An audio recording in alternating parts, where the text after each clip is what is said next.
ನಾನು ಭವ್ಯ. ಫ್ರೆಂಡ್ಸ್, ಇವತ್ತು ಟೆಂಪಲ್ಗೆ ಹೊರಟಿದ್ದೀವಿ, ರಾಗಿಗುಡ್ಡ ಟೆಂಪಲ್ಗೆ. ಇವತ್ತು ಶ್ರಾವಣ ಶನಿವಾರ ಅಲ್ವಾ, ಸೊ ಆಂಜನೇಯನ ದರ್ಶನ ಮಾಡ್ಕೊಂಡು ಬರೋಣ ಅಂತ. ಟೆಂಪಲ್ ಚೆನ್ನಾಗಿದೆ ಅಂತ ಗೊತ್ತಾಯ್ತು, ಸೊ ನೋಡ್ಕೊಂಡು ಬರೋಣ ಅಂತ ಹೊರಟಿದ್ದೀವಿ. ಚಿನ್ನು ಹಾಯ್ ಮಾಡು. ಸಂಜು, ಇನ್ನೊಂದು ಟೆಂಪಲ್ ಯಾವುದು ಸಂಜು? ಹಾಗೆ ಇನ್ನೊಂದು ಗಾಳಿ ಆಂಜನೇಯ ಅಂತ ಟೆಂಪಲ್ ಇದೆಯಲ್ಲ, ಸೊ ಅಲ್ಲಿಗೂ ಹೋಗ್ಬಿಟ್ಟು ಬರೋಣ ಅಂತ ಹೋಗಿದ್ದೀವಿ. ತುಂಬಾ ದಿನದಿಂದ ಹೋಗ್ಬೇಕು ಅಂತ ಅನ್ಕೊಳ್ತಿದ್ವಿ, ಆಗ್ತಾನೆ ಇರ್ಲಿಲ್ಲ.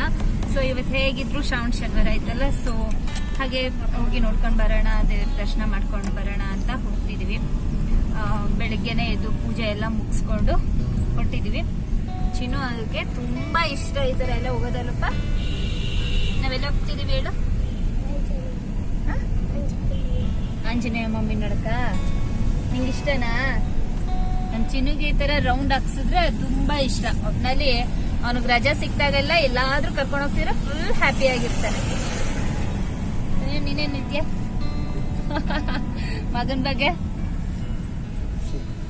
ಖುಷಿ ಅಂತೆ. ಮಗ ಏನ್ ಕೇಳಿದ್ರು ಖುಷಿ ಸಂಜುಗೆ. ಓಕೆ, ಇವತ್ತು ನಾನು ನಿಮ್ಗೆ ಟೆಂಪಲ್ ಎಲ್ಲ ತೋರಿಸ್ತೀನಿ. ರಾಗಿಗುಡ್ಡ ಯಾರು ನೋಡಿಲ್ಲ, ಬೆಂಗಳೂರು ಸೈಡ್ ಅಲ್ಲಿ ಇರೋರೆಲ್ಲ ನೋಡಿರ್ತೀರಾ, ಬೇರೆ ಕಡೆ ಇರೋರೆಲ್ಲ ನೋಡಿರಲ್ಲ. ಸೊ ನೋಡಿ, ಚೆನ್ನಾಗಿರತ್ತೆ. ಸೊ ವಿಡಿಯೋ ಸ್ಕಿಪ್ ಮಾಡದೆ ಎಂಡ್ವರೆಗೂ ನೋಡಿ. ಹಾಗೆ ಸಬ್ಸ್ಕ್ರೈಬ್ ಮಾಡ್ಕೊಂಡಿಲ್ಲ ಅಂದ್ರೆ ಪ್ಲೀಸ್ ಸಬ್ಸ್ಕ್ರೈಬ್ ಮಾಡ್ಕೊಂಡು ನೋಡಿ. ವಿಡಿಯೋ ಇಷ್ಟ ಆದ್ರೆ ಲೈಕ್ ಮಾಡಿ, ಸಬ್ಸ್ಕ್ರೈಬ್ ಮಾಡ್ಕೊಂಡಾಗ ಬೆಲೈಕನ್ ಕ್ಲಿಕ್ ಮಾಡೋದು ಮರಿಬೇಡಿ. ನೀವು ಹಾಗೆ ಮಾಡೋದ್ರಿಂದ ನಾನು ಹೊಸ ವಿಡಿಯೋ ಹಾಕಿದಾಗ ನಿಮ್ಗೆ ನೋಟಿಫಿಕೇಶನ್ ಬರುತ್ತೆ. ಓಕೆನಾ? ಸೊ ಸಬ್ಸ್ಕ್ರೈಬ್ ಆದ ತಕ್ಷಣ ಬೆಲೈಕನ್ನ ಕ್ಲಿಕ್ ಮಾಡಿ. ಓಕೆ, ಬನ್ನಿ ಇವಾಗ ಹೊರಡೋಣ. ಸದ್ಯ ಬ್ಯಾಂಗ್ಳೂರಲ್ಲಿ ಈಗ 3 to 4 ಡೇಸಿಂದ ಮಳೆ ಅಂತೂ ಇಲ್ಲ. ಕ್ಲೈಮೇಟು ಅಷ್ಟೇ ತುಂಬಾ ಚೆನ್ನಾಗಿದೆ, ತುಂಬ ಜಾಸ್ತಿ ಏನು ಬಿಸಿಲಿರಲಿಲ್ಲ. ನನಗೆ ಈ ಥರ ಕ್ಲೈಮೇಟಲ್ಲಿ ಟ್ರಾವೆಲ್ ಮಾಡೋದಕ್ಕೆ ತುಂಬಾ ಇಷ್ಟ ಆಗುತ್ತೆ. ಬಿಸಿಲಿರಬಾರ್ದು ನನಗೆ ಟ್ರಾವೆಲ್ ಮಾಡ್ಬೇಕಾದ್ರೆ. ಬಿಸಿಲಿದ್ಬಿಟ್ರೆ ನನಗೆ ಸ್ವಲ್ಪ ಬಿಸಿಲು ನೋಡ್ತಾನೆ ತಲೆನೋವು ಜಾಸ್ತಿ ಆಗಿಬಿಡುತ್ತೆ. ಈ ಥರ ಇದ್ದರೆ ಆರಾಮ್ಸೆ ಹೋಗ್ಬೋದು. ಎಲ್ಲಿಗೆ ಹೋಗಬೇಕು ಅಂತ ಅಂದ್ಕೊಂಡ್ರು ಮಳೆ ಅಂತಲೇ ಪೋಸ್ಟ್ಪೋನ್ ಮಾಡ್ತಾನೆ ಬಂದ್ವಿ. ಬೇಡ ಮಳೆ ಬರುತ್ತೆ ಹಾಗಲ್ಲ ನೋಡೋದಕ್ಕೆ ಅಂತ. ಸೊ ಇವತ್ತು ಶ್ರಾವಣ ಶನಿವಾರ ಆಗಿರೋದ್ರಿಂದ ಹೊರಟು ಬಂದ್ವಿ. ಇವಾಗ ರಾಗಿಗುಡ್ಡದ ಹತ್ರ ಬಂದ್ವಿ. ಇಲ್ಲಿ ಟೆಂಪಲ್ ತುಂಬಾ ಚೆನ್ನಾಗಿದೆ ಅಂತ ಕೇಳ್ಪಟ್ಟಿದ್ದೆ. ಸೊ ಅದಕ್ಕೆ ನಾವು ನೋಡ್ಕೊಂಡು ಹೋಗೋಣ ಅಂತ ಬಂದ್ವಿ. ಆಂಜನೇಯ ಮತ್ತು ತುಂಬ ದೇವರುಗಳಿದೆ ಅಂತ ಇಲ್ಲಿ. ಹಾಗೆ ಇಲ್ಲಿ ಒಂದು ಕಥೆನೂ ಇದೆ. ಸೊ ವಿಡಿಯೋನ ಸ್ಕಿಪ್ ಮಾಡದೆ ಎಂಡ್ವರೆಗೂ ನೋಡಿ. ನಾನು ಕಥೆನೂ ಹೇಳ್ತೀನಿ ನಿಮಗೆ. ಒಂದು ಪುಟ್ಟ ಕತೆ ಹೇಳ್ತಾ ಈ ವ್ಲಾಗ್ನ ನಾನು ಕಂಟಿನ್ಯೂ ಮಾಡ್ತಾ ಹೋಗ್ತೀನಿ. ರಾಗಿಗುಡ್ಡದ ಪ್ರಸನ್ನ ಆಂಜನೇಯ ಸ್ವಾಮಿ ದೇವಸ್ಥಾನ ಇದು. ತುಂಬಾ ಚೆನ್ನಾಗಿದೆ. ಇಲ್ಲಿ ಯೋಗ ಕ್ಲಾಸ್ ಎಲ್ಲ ಫ್ರೀ ಇರುತ್ತಂತೆ, ಮತ್ತು ಮದುವೆ ಆ ಥರದ ಫಂಕ್ಷನ್ ಎಲ್ಲ ಮಾಡ್ಬೋದಂತೆ. ಹಾಗೆ ಇಲ್ಲಿ ಎವ್ರಿ ಸ್ಯಾಟರ್ಡೆ ನಿಮಗೆ ಊಟ ಎಲ್ಲ ಇರುತ್ತೆ. ತುಂಬ ಚೆನ್ನಾಗಿರುತ್ತೆ. ಬನ್ನಿ ಇವಾಗ ಒಳಗಡೆ ಹೋಗೋಣ. ಫ್ರೆಂಡ್ಸ್, ನನಗೆ ಒಳಗಡೆ ಹೋಗ್ತಿದ್ದಂಗೆ ಒಂದು ರೀತಿ ನಾನೆಲ್ಲೋ ಯಾವುದೋ ಪಾರ್ಕಿಗೆ ಬಂದಿದ್ದೀನಿ ಅನ್ನೋ ಥರ ಅನ್ನಿಸ್ತಿತ್ತು. ಯಾಕಂದರೆ ಯಾವ ಕಡೆ ಸುತ್ತಮುತ್ತ ಬರೀ ಗಿಡ ಮರಗಳೇ ಜಾಸ್ತಿ. ಹಾಗೆ ಹೂವುಗಳು, ಡಿಫ್ರೆಂಟ್ ಹೂವುಗಳು ಈ ಥರ ಎಲ್ಲ ಇತ್ತು. ಅದಕ್ಕೆ ನನಗೆ ಟೆಂಪಲ್ಗೆ ಬಂದಿದ್ದೀನಿ ಅನ್ನೋದಕ್ಕಿಂತ ಹೆಚ್ಚಾಗಿ ಪಾರ್ಕಿಗೆ ಬಂದುಬಿಟ್ಟಿದ್ದೀನ ಅಂತ ಅನಿಸ್ತಿತ್ತು ಸ್ಟಾರ್ಟಿಂಗ್ ಹೋದಾಗ. ತುಂಬಾ ಚೆನ್ನಾಗಿದೆ ಪ್ಲೇಸ್ ಅಂತೂ. ಬೆಂಗಳೂರಲ್ಲಿ ಇರೋರಂತೂ ಈ ಪ್ಲೇಸ್ ನೋಡಿಲ್ಲ ಅಂದರೆ ಒಂದು ಸಲ ಬಂದು ನೋಡಿ. ತುಂಬ ಅಂದರೆ ತುಂಬಾ ಚೆನ್ನಾಗಿದೆ, ತುಂಬ ಪ್ರಶಾಂತವಾಗಿದೆ. ಮನಸ್ಸಿಗೆ ಒಂಥರ ಶಾಂತಿ, ನೆಮ್ಮದಿ ಅನ್ನೋದು ಖಂಡಿತ ಸಿಗುತ್ತೆ ಇಲ್ಲಿ ಬಂದರೆ. ನಂಗೆ ತುಂಬ ಇಷ್ಟ ಆಯಿತು. ಸುತ್ತ ಎಲ್ಲ ಏನೋ ಒಂಥರ ಬೇರೆ ಕಡೆ ಟೂರಿಸ್ಟ್ ಪ್ಲೇಸ್ಗೆ ಬಂದಿದ್ದೀನಿ ಅನ್ನೋ ಥರನೇ ನನಗೆ ಫೀಲ್ ಆಗ್ತಿತ್ತು. ಹಾಗೆ ಫೆಸಿಲಿಟೀಸ್ ಕೂಡ ತುಂಬಾ ಚೆನ್ನಾಗಿದೆ. ಹಾಗೆ ನಾನು ಇದೇ ಫಸ್ಟ್ ಟೈಮ್ ಈ ಥರದ ಒಂದು ಟೆಂಪಲ್ನ ನೋಡ್ತಿರೋದು. ಹೋಗಬೇಕಾದ್ರೆ ಆಮೇಲೆ ಕ್ಯೂನಲ್ಲಿ ನಿಂತಿರೋರ್ಗೂ ಮಳೆ, ಈ ಥರ ಬಿಸಿಲು, ಈ ಥರದ್ದು ಏನೂ ಆಗಬಾರ್ದು ಅಂತ ಒಂಥರ ಗ್ರೀನ್ ಆಗಿರೋಂಥ ಇದರಲ್ಲೇ ತುಂಬ ಚೆನ್ನಾಗಿ ಮಾಡಿದರು. ಏನೋ ಒಂಥರ ಡಿಫ್ರೆಂಟಾಗಿದೆ. ತುಂಬಾ ಖುಷಿ ಆಯಿತು ಈ ಪ್ಲೇಸಿಗೆ ಬಂದು ನನಗೆ. ತುಂಬ ದಿನದಿಂದ ಈ ಪ್ಲೇಸಿಗೆ ಬರಬೇಕು ಅಂತ ಅಂದ್ಕೊಳ್ತಿದ್ದೆ. ಫೈನಲಿ ಇವತ್ತು ಬಂದ್ವಿ. ತುಂಬ ಚೆನ್ನಾಗಿತ್ತು, ತುಂಬ ಚೆನ್ನಾಗಿ ದೇವರ ದರ್ಶನ ಆಯಿತು. ಕೆಲವೊಂದು ಕಡೆ ವಿಡಿಯೋ ಮಾಡೋ ಹಾಗಿರಲಿಲ್ಲ, ಸೊ ಅದಕ್ಕೆ ನಾನು ಸರಿಯಾಗಿ ದೇವ್ರ ಹತ್ರ ಎಲ್ಲ ವಿಡಿಯೋ ಮಾಡಿಲ್ಲ. ಒಂದು ಸಲ ನೀವೇ ಬಂದು ನೋಡಿ, ನಿಮಗೂ ಇಷ್ಟ ಆಗುತ್ತೆ. ನನ್ನ ಕೈಲಿ ಎಷ್ಟು ಸಾಧ್ಯವೋ ಅಷ್ಟು ನಾನು ವಿಡಿಯೋ ಮಾಡಿ ತೋರಿಸಿದ್ದೀನಿ. ತುಂಬ ಚೆನ್ನಾಗಿದೆ, ಎಲ್ಲ ಒಂಥರ ಡಿಫ್ರೆಂಟಾಗಿ ಇಷ್ಟ ಆಯಿತು ನನಗೆ. ಹಾಗೆ ನಾನು ಈ ಒಂದು ಸ್ಥಳಕ್ಕೆ ಯಾಕೆ ರಾಗಿಗುಡ್ಡ ಅಂತ ಹೆಸರು ಬಂತು ಅಂತ ತಿಳಿಸ್ಕೊಡ್ತೀನಿ. ಸೊ ಈ ವಿಡಿಯೋ ಇಷ್ಟ ಆದರೆ ಪ್ಲೀಸ್ ಲೈಕ್ ಮಾಡಿ, ಶೇರ್ ಮಾಡಿ, ಹಾಗೆ ಕಮೆಂಟ್ ಮಾಡಿ. ಯಾರೆಲ್ಲ ಈ ಟೆಂಪಲ್ಗೆ ಬಂದಿದ್ದೀರಾ, ನೋಡಿದ್ದೀರಾ ಈ ಟೆಂಪಲ್ನ, ಅವರೆಲ್ಲ ಕಮೆಂಟಲ್ಲಿ ತಿಳಿಸಿ ನಾವು ಈ ಟೆಂಪಲ್ಗೆ ಬಂದಿದ್ವಿ ಅಂತ. ಓಕೆನಾ. ಇಲ್ಲಿ ಟೆಂಪಲ್ ಒಳಗಡೆ ವಿಡಿಯೋ ಮಾಡೋ ಹಾಗಿಲ್ಲ, ಸೊ ನಾನು ಸ್ವಲ್ಪ ಕ್ಲಿಪ್ಪಿಂಗ್ನ ತೋರಿಸ್ತೀನಿ ಅಷ್ಟೇ.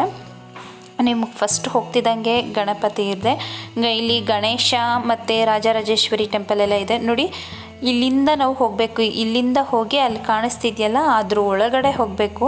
ನಂಗಂತರ ತುಂಬಾ ಖುಷಿ ಆಯಿತು, ಏನೋ ಒಂಥರ ಗುಹೆ ಒಳಗಡೆ ಹೋಗ್ತಿದ್ದೀವಿ ಅನ್ನೋ ಥರ ಫೀಲ್ ಆಗ್ತಿತ್ತು ನನಗೆ. ತುಂಬಾ ಚೆನ್ನಾಗಿದೆ ನೋಡಿ, ಎಷ್ಟು ಚೆನ್ನಾಗಿದೆ. ಸುತ್ತ ಬಂಡೆಕಲ್ಲುಗಳಿದೆ, ಮಧ್ಯದಲ್ಲಿ ಟೆಂಪಲ್ ಇದೆ, ಹಾಗೆ 108 ಮೆಟ್ಲುಗಳಿದೆ ಇಲ್ಲಿ. ಹತ್ತಬೇಕಾದ್ರಂತೂ ಅದು ಬೆಟ್ಟ ಅಲ್ವಾ, ಒಂಥರ ಅಪ್ಪಲ್ವಾ, ತುಂಬಾ ಸುಸ್ತಾಗುತ್ತೆ ಹತ್ತಬೇಕಾದ್ರೆ. ಕೆಲವರು ಆ ಥರ ಎಲ್ಲ ಬಂಡೆಕಲ್ ಮೇಲೆಲ್ಲ ಹತ್ತಿದ್ರು, ಹತ್ತಬೇಡಿ ಅಂತ ಹೇಳ್ತಾನೆ ಇರ್ತಾರೆ ಸೆಕ್ಯೂರಿಟಿಗಳು, ಆದರೂ ಕೆಲವರು ಗೊತ್ತಿಲ್ಲದಂಗೆ ಆ ಥರ ಎಲ್ಲ ಹತ್ತಿದ್ರು. ಒಂದು ಸಲ ಬಂದು ನೋಡಿ, ಟೆಂಪಲ್ ತುಂಬಾ ಚೆನ್ನಾಗಿದೆ.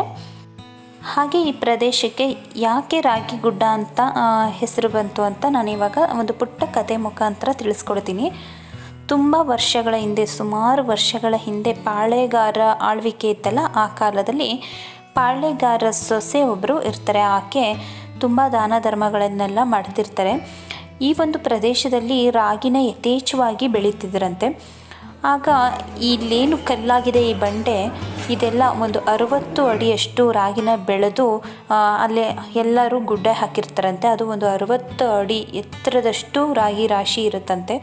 ಆಗ ತ್ರಿಮೂರ್ತಿಗಳು ಸನ್ಯಾಸಿಗಳ ವೇಷದಲ್ಲಿ ಬಂದು ಭಿಕ್ಷೆನ ಕೇಳಿದಾಗ ಪಾಳೆಗಾರರ ಸೊಸೆ ಒಂದು ಮರದ ತುಂಬಿ ಸನ್ಯಾಸಿಗಳಿಗೆ ಭಿಕ್ಷೆ ರೂಪದಲ್ಲಿ ಬಂದಿರ್ತಾರಲ್ಲ ಅವ್ರಿಗೆ ಭಿಕ್ಷೆ ರೀತಿ ಹಾಕ್ಕೊಡ್ತಾರಂತೆ. ಆಗ ಅವರ ಅತ್ತೆ ಮಹಾನ್ ಜಿಪ್ಣಿಯಂತೆ, ಸೊಸೆಗೆ ತುಂಬಾ ಬೈದು ಬಿಡ್ತಾರಂತೆ. ಆಗ ಬೈದಾಗ ಆಕೆಗೆ ತುಂಬ ಬೇಜಾರಾಗಿ, ದೇವರಿಗೆ ಇಲ್ಲದಂಥ ಇಷ್ಟೊಂದು ರಾಗಿನ ನಾವು ಬೆಳೆದು ದೇವರಿಗೆ ಇಲ್ಲದಿರೋಂಥ ಈ ರಾಗಿ ಕಲ್ಲಾಗಿ ಹೋಗಲಿ ಅಂತ ಹೇಳಿ ಶಾಪ ಹಾಕಿದ ತಕ್ಷಣ ಆ ರಾಗಿ ರಾಶಿ ಏನಿರುತ್ತೋ ಅದೆಲ್ಲ ಫುಲ್ಲು ಕಲ್ಲಾಗಿಬಿಡುತ್ತಂತೆ.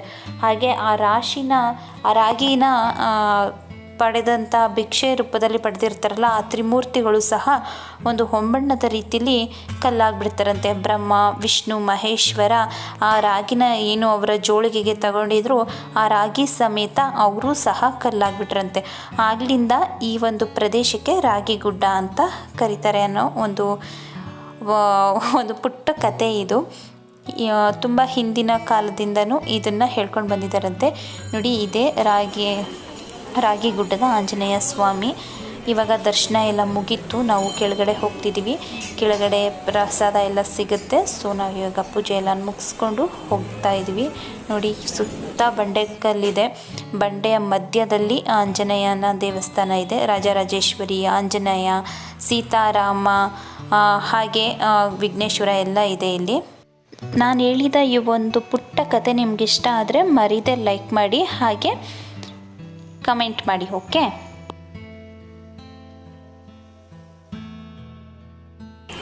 ಚೆನ್ನಾಗಿದೆಯಾ ಚಿನ್ನು?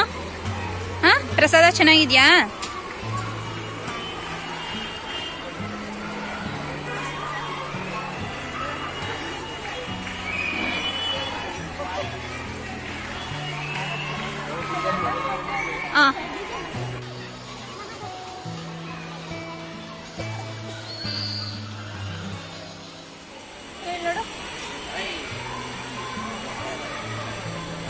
ನಮಗೂ ಪ್ರಸಾದ ಸಿಕ್ತು.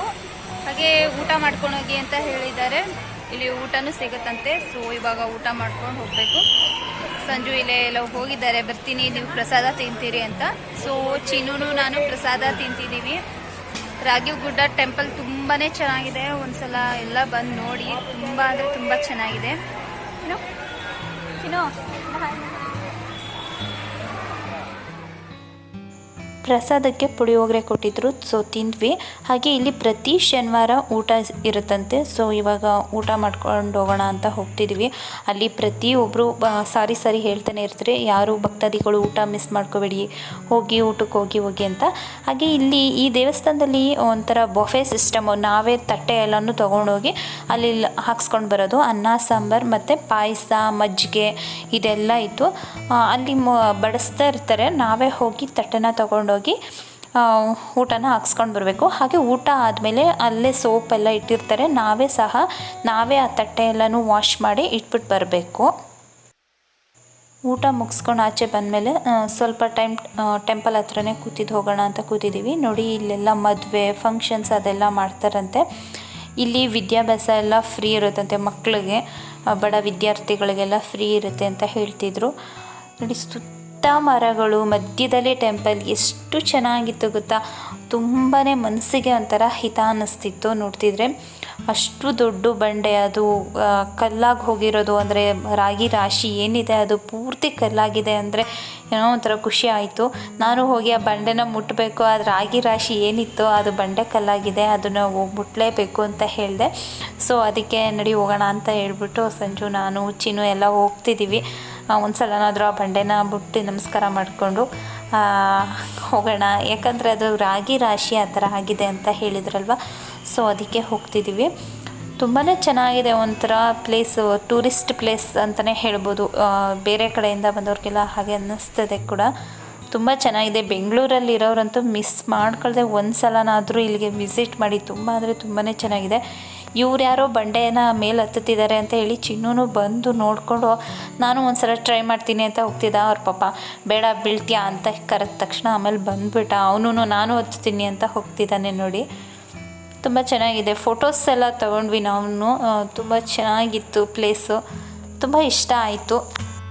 ಹಾಗೆ ಈ ಮರ ನೋಡಿ ಫ್ರೆಂಡ್ಸ್, ಈ ಮರದಲ್ಲಿರೋಂಥ ಹಣ್ಣನ್ನು, ಇದು ಏನು ಹಣ್ಣು ಅಂತ ನನಗೆ ಗೊತ್ತಿಲ್ಲ, ಆದರೆ ತುಂಬಾ ಚೆನ್ನಾಗಿದೆ, ಒಂಥರ ಡಿಫ್ರೆಂಟಾಗಿದೆ ಅಲ್ವಾ. ಏನು ಹಣ್ಣು ಅಂತ, ಇದಕ್ಕೇನಂತ ಕರೀತಾರೆ ಅಂತ ನಂಗೆ ಗೊತ್ತಿಲ್ಲ.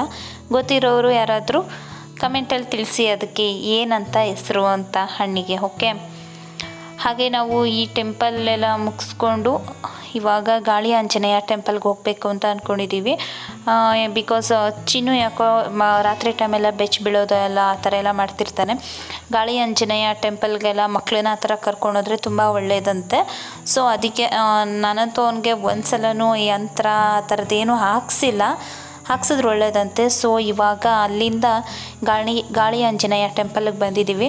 ಒಂದು ಸಲ ದರ್ಶನ ಮಾಡಿಕೊಂಡು ಇಲ್ಲಿ ತಾಯ್ತ ಥರ ಸಿಗುತ್ತಂತಲ್ಲ, ಅದನ್ನು ಮಗುಗೆ ಕಟ್ಟಿಸೋಣ ಅಂತ ಕರ್ಕೊಂಡು ಬಂದಿದ್ದೀನಿ. ಯಾಕೋ ಒಂದು ಸ್ವಲ್ಪ ಭಯ ಪಡ್ತಿದ್ದ ಅವನು ನೈಟ್ ಟೈಮೆಲ್ಲ. ಸೊ ಅದಕ್ಕೆ ಬಂದಿದ್ದೀವಿ. ನೋಡಿ ಇಲ್ಲೂ ಅಷ್ಟೇ ಗಾಳಿ ಆಂಜನೇಯ ಟೆಂಪಲ್ ಹತ್ರ ಎಷ್ಟು ದೊಡ್ಡ ಆಂಜನೇಯನ ಇಟ್ಟಿದ್ದಾರೆ ಅಂತ.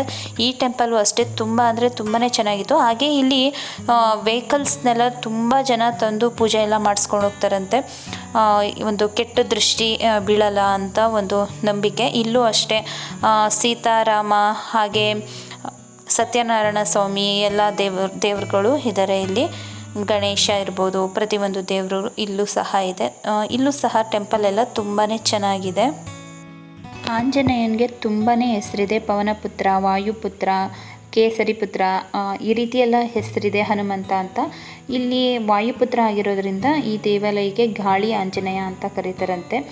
ಹಾಗೆ ಇವಾಗ ನಾನು ಗಾಳಿ ಆಂಜನೇಯ ಸ್ವಾಮಿ ದರ್ಶನ ತೋರಿಸ್ತಿದ್ದೀನಿ. ದೇವ್ರ ಮೂರ್ತಿ ಅಂತೂ ತುಂಬಾ ಚೆನ್ನಾಗಿದೆ. ನೀವು ಸಹ ಎಲ್ಲರೂ ದೇವರ ಆಶೀರ್ವಾದ ತಗೊಳ್ಳಿ. ನಿಮಗೂ ಸಹ ಎಲ್ರಿಗೂ, ನೋಡ್ತಿರೋರಿಗೂ ಸಹ ಎಲ್ರಿಗೂ ಒಳ್ಳೆಯದಾಗಲಿ ಅಂತ ಕೇಳ್ಕೊಳ್ತೀನಿ.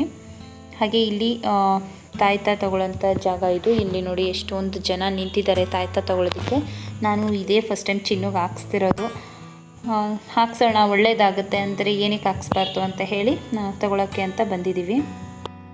ತಾಯ್ತ ತಗೊಂಡಿದ್ದೀನಿ. ಒಂದು ಸಂಜುಗೆ, ಒಂದು ಚಿನ್ನುಗೆ, ಇಬ್ರಿಗೂ ಒಂದೊಂದು ತಗೊಂಡಿದ್ದೀನಿ. ಇವಾಗ ಮನೆಗೆ ಹೊರಡ್ತೀವಿ. ಈಗ ದೇವ್ರ ದರ್ಶನ ಎಲ್ಲ ಆಯಿತು. ಸ್ವಲ್ಪ ಟೈಮ್ ಕೂತಿದ್ದು ಹೊರಡ್ತೀವಿ ಈಗ. ಬಿಡೋ ಚಿನ್ನು ಬಾ.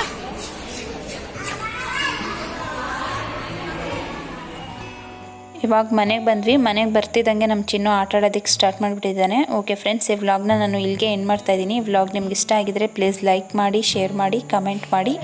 ಹಾಗೆ ಸಬ್ಸ್ಕ್ರೈಬ್ ಮಾಡ್ಕೊಂಡಿಲ್ಲ ಅಂದರೆ ಸಬ್ಸ್ಕ್ರೈಬ್ ಮಾಡ್ಕೊಳ್ಳಿ. ಓಕೆನಾ? ಸಿಗೋಣ ಮುಂದಿನ ವಿಡಿಯೋದಲ್ಲಿ. Until then take care, bye. Thank you for watching.